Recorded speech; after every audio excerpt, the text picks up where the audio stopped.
got a lot of insight into the kind of work that you're doing and the vision you have for India. We still would like to have a quick chat with you. I invite my colleague Diksha Bisla to have this conversation with Minister Gadkari, a quick chat to the questions that the people might have.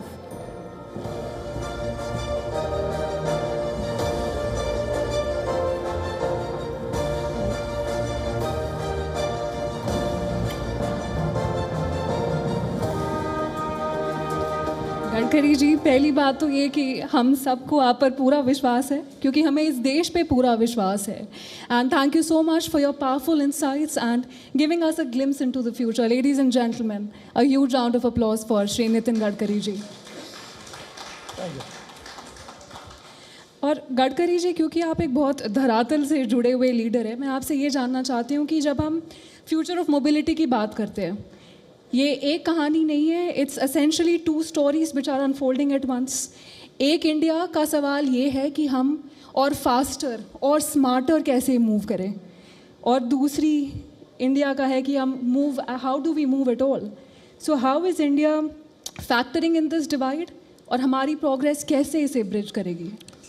देखिए, एक बात पर experiment शुरू है. अभी जैसे आप airport से निकलते हैं और होटल में आते हैं तो बहुत तकलीफ है. तो ड्रोन टैक्सीज बनाने के लिए काफ़ी लोग काम कर रहे हैं. इंडिया में भी कर रहे हैं, बाहर भी कर रहे हैं, पर अभी तक उसका स्वीकारने लायक कमर्शियल सॉल्यूशन अभी तक नहीं मिला. पर मैं इसको इनकरेज करता हूँ. दूसरी इम्पोर्टेंट चीज़ है जो लोगों तक पहुँची नहीं है. मैं जब शिपिंग मंत्री था तो मैंने 110 नदियों को वाटरवेज में कन्वर्ट किया, और ये गंगा में Varanasi to Haldia 1350 kilometre waterways बनाया. फिर ब्रह्मपुत्रा में वाटरवेज बनाया.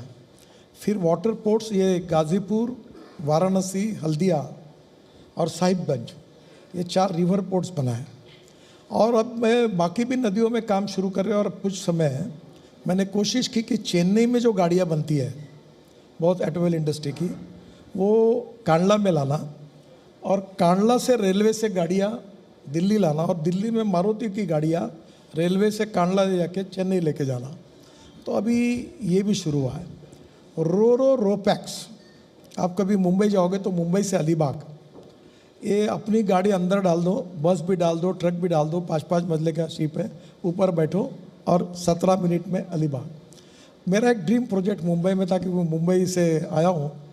तो मैंने उस समय ये जो एयरपोर्ट है नए मुंबई का, इसमें उस समय के जो एयरपोर्ट के मालिक थे उनको कहा कि मैं रोड बना दूंगा, पर मेरी कंडीशन है कि एयरपोर्ट में जेटी बनाओ. अब ये मुझे इंस्पिरेशन कहाँ से मिला, तो ये जो इटली में अपना वो पानी का शहर कौन सा है,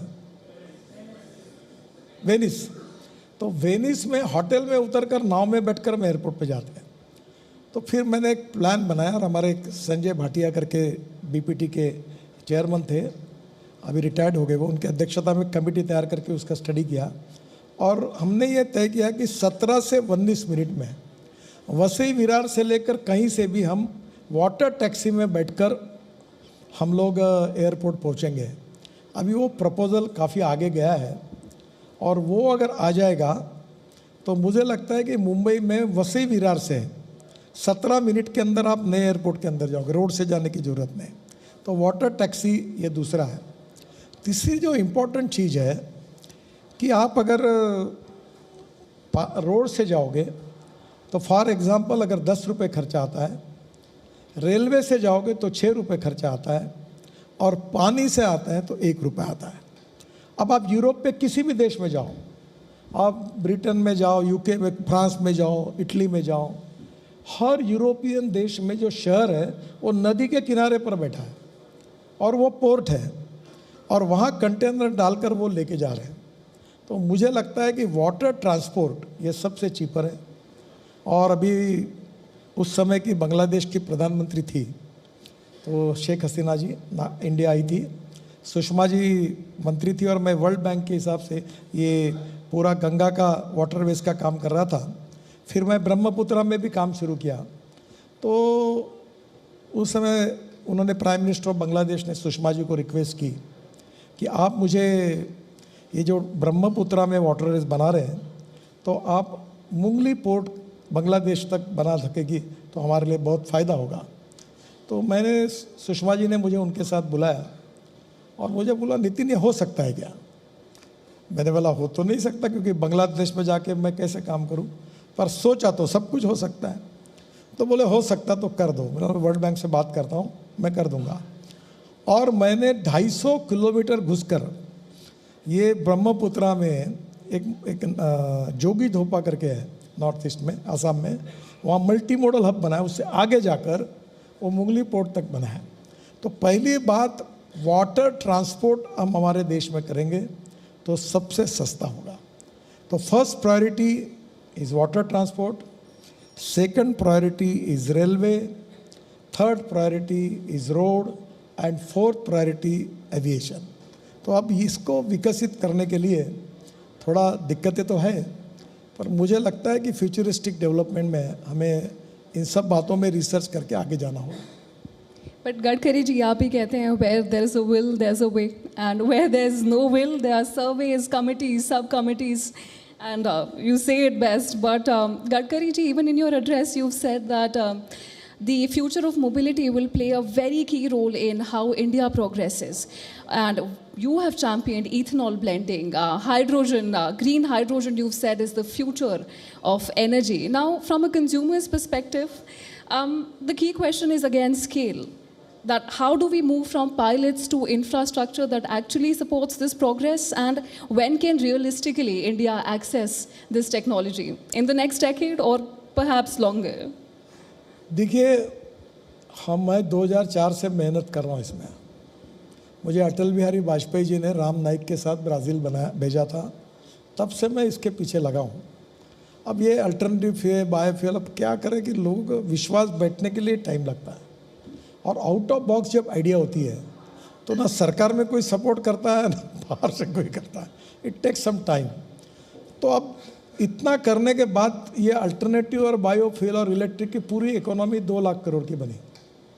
अभी ये कौन से, अभी कैफ़े नाम का चल रहा है, अब हर इसमें लॉबीज भी होती है। अब वो नाम्स आएंगे तो फिर ये फ्लेक्स बनाएंगे तो फ्लेक्स नहीं आ रहा, फिर कंस्ट्रक्शन इक्विपमेंट को हाइड्रोजन में कन्वर्ट किया। अब एक बेसिक प्रॉब्लम है ट्रांसपोर्ट ऑफ हाइड्रोजन, ये और हाइड्रोजन फिलिंग स्टेशन, ये डार्क एरिया है, इसका सोल्यूशन नहीं है हमारे पास। और अगर हाइड्रोजन डेवलप करना है तो हमको, ये तो हम लोग हाइड्रोजन, ग्रीन हाइड्रोजन बना लेंगे, और बनाया अभी, बसेस भी बनाई, ट्रक भी बनाई। अब तो इसी ताज पैलेस में मैंने 6 महीने पहले टाटा की 3 ट्रक थी, 2 ट्रक आईसी इंजन यानी डीजल पेट्रोल के इंजन में हाइड्रोजन भर के चलती थी और एक हाइड्रोजन फ्यूल सेल पर थी। तीनों ट्रक को मैंने लॉन्च किया और अभी हमने देश में 10 रूट है और 10 रूट पर टाटा, अशोक लेलैंड, बाद में वॉल्वो, और ये 500 करोड़ का हमने पायलट प्रोजेक्ट डाला है। अशोक लेलैंड, वॉल्वो, एनआर्ट, BPCL, IOCL, HPCL, NTPC, Reliance, और 9 हाइड्रोजन फिलिंग स्टेशन बना रहे, 10 हमारे नेशनल हाईवे है।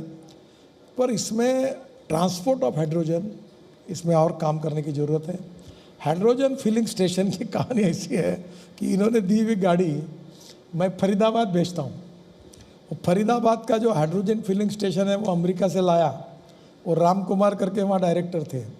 वो 1 साल तो वो फिलिंग स्टेशन अमेरिका से लाते लाते फिर कस्टम, एक्साइज, दुनिया भर की झंझटें हुई, फिर वो लाया, फिर लगाया।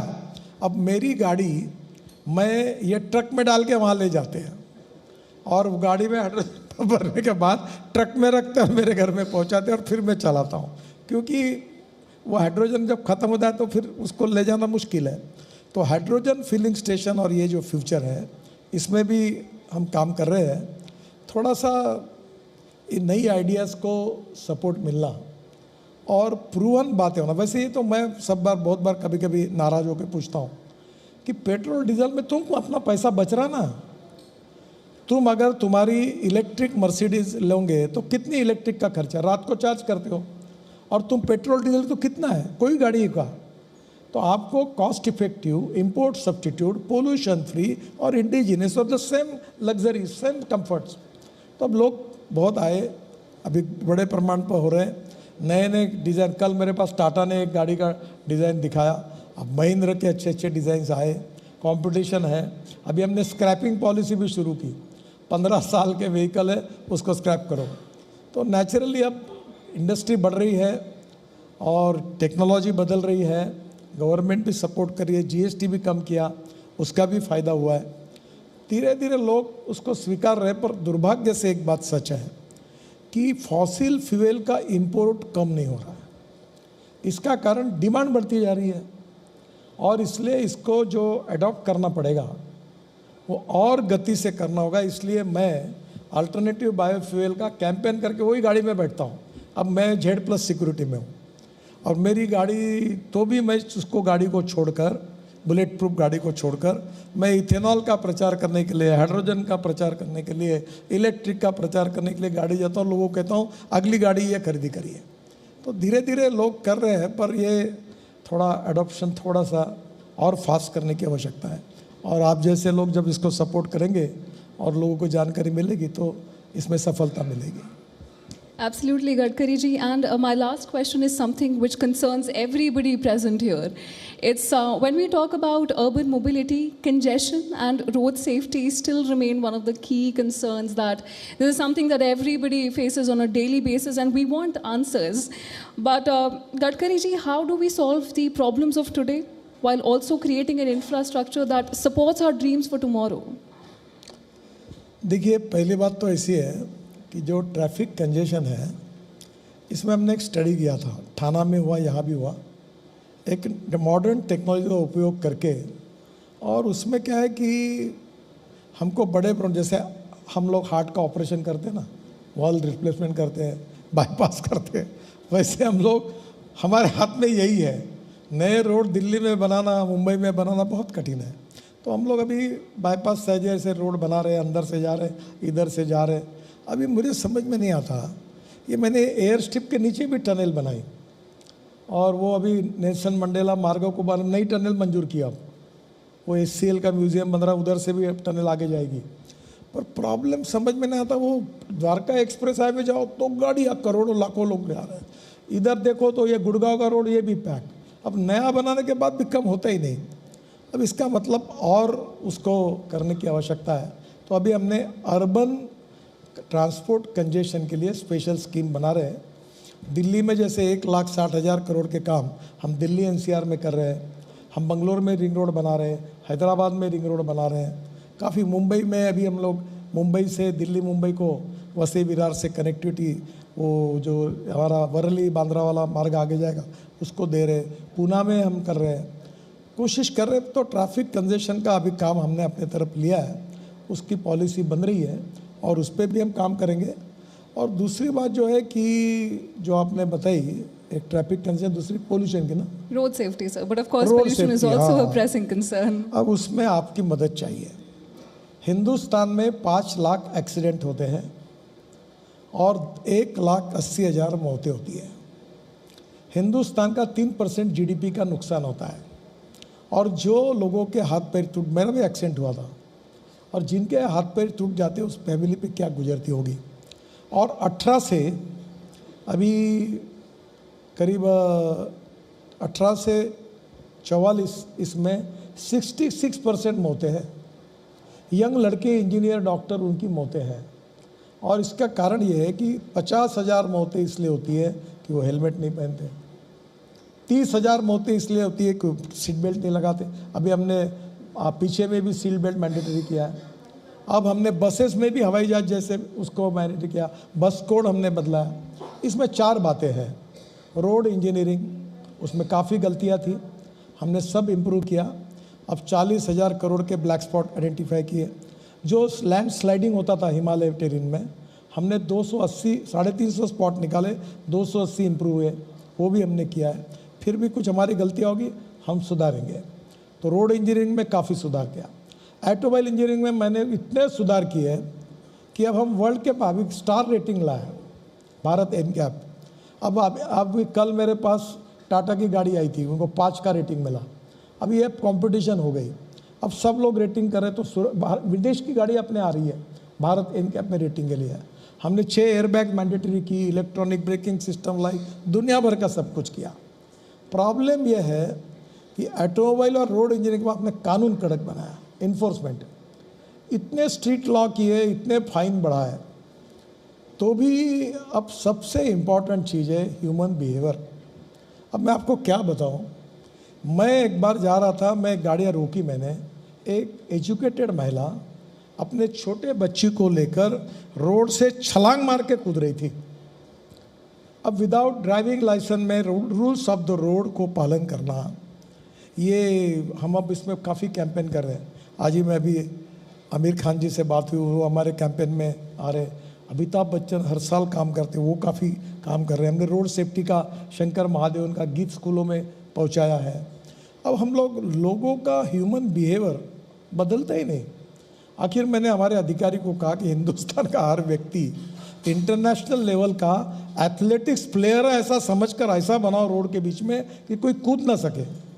अरे रेड सिग्नल होगा तो गाड़ी घुसा देते हैं, जेब्रा क्रॉसिंग वहाँ जाके स्पीड से जाते हैं, रैश ड्राइविंग करते हैं, टेलीफोन मोबाइल पर बात करते हैं। अब ये सब छोटी छोटी बातें। अभी हमने एक स्कीम निकाली है कि अभी पहले लोगों में एक एप्रीहेंशन था कि कोई एक्सीडेंट वालों को हम मदद करेंगे तो हमें पुलिस वाले बहुत तकलीफ देंगे, तो अभी कोई तकलीफ नहीं देगा। हमने कानून पास किया और जो एक्सीडेंट में विक्टिम है, जख्मी है, उसको उठाकर कोई भी हॉस्पिटल में लेके जाएगा, किसी भी रोड पर एक्सीडेंट होगा तो उसको हम राहवीर घोषित करके 25,000 का अवार्ड दे रहे हैं। और जो भी एक्सीडेंट हुआ है, क्योंकि 50,000 लोगों की जान अगर उनको तुरंत ट्रीटमेंट मिले तो बच सकती है, तो हमने एक नई स्कीम लॉन्च की है कि कोई भी हॉस्पिटल में जाए तो 7 दिन का मिनिमम 1.5 लाख रुपए खर्चा हम तुरंत करेंगे। FIR होगा तो हमारे पास इंटरनेट से हमारी वेबसाइट पर तुरंत आएगा और 1.5 लाख रुपए का खर्चा हम उसका करेंगे उसकी जान बचाने के लिए। ये भी निर्णय हमने किया। अब सवाल यही है कि स्कूल, कॉलेज, स्कूल के सामने एंट्रीज, एक्सीडेंट स्पॉट्स हैं, स्कूल वालों ने आगे आना चाहिए। कई फुट ओवर ब्रिजेस, हमारी भी गलती है। मैंने हमारे इंजीनियर्स को पूछा कि तुम्हारे फुट ओवर ब्रिज पे कोई चढ़ते हुए दिखता है क्या? नहीं दिखता। और लिफ्ट लगाओ, बोले बिल कौन देगा? मतलब बाद में, पहले लगाओ लिफ्ट। अब सब जगह लिफ्ट लगा रहे हैं, तो कहीं ना कहीं कानून के प्रति डर भी नहीं और सम्मान भी नहीं, ये समस्या है। और we need to educate the people by and large. उसमें मीडिया का, आपका भी सहयोग चाहिए रोड सेफ्टी के लिए। हम सब बातों में यशस्वी हुए हैं, हम इसमें अभी तक यशस्वी नहीं हुए हैं। मैं आपके, मेरे पास स्टैटिस्टिक है कि 5 स्टेट पहले कौन से जहाँ एक्सीडेंट हो रहे हैं, 100 डिस्ट्रिक्ट कौन से वो है। मैं उसकी स्पेशल मीटिंग मुख्यमंत्री, चीफ सेक्रेटरी, ट्रांसपोर्ट में बुलाता हूँ, लगातार कर रहा हूँ, उनको कह रहा हूँ कि इस पर ध्यान दो। कोशिश चल रही है, पर एक फैक्ट मैं एक्सेप्ट करता हूँ कि दुर्भाग्यवश हम अभी तक इस संख्या को कम करने में यशस्वी नहीं हुए। सब कोशिश करने के बाद, पर आप सब लोग करेंगे और लोगों को समझाएंगे तो धीरे धीरे ह्यूमन बिहेवियर बदलेगा, तो निश्चित रूप से हम इसमें, हमें सफलता मिलेगी। हमारी कोशिश इसके लिए शुरू है। Absolutely, Gadkari ji, and all of us have a very active role to play in the future that we're envisioning here. And on that note, thank you so much, Gadkari ji, for joining us and speaking with such candor and clarity. Ladies and gentlemen, a huge round of applause for Nitin Gadkari ji.